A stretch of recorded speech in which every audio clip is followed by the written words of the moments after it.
Welcome to the Slop Farm. Enjoy the video. You're ready to begin. Open Word and choose either a blank document or a template that matches your goal. Sign and Sew Auto Save can protect your work. This prevents lost changes if power fails. Next, set a clear file name and save location, OneDrive for cloud access or Documents for local files. Once done, check page layout for size and margins so printing and formatting behave predictably. Make sure language and proofing options match your needs before you type anything important. Now build the document.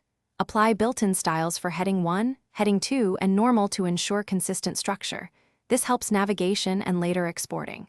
Use the ribbon to set font, size, line spacing, and alignment, or speed things up with shortcuts like Ctrl+B for bold.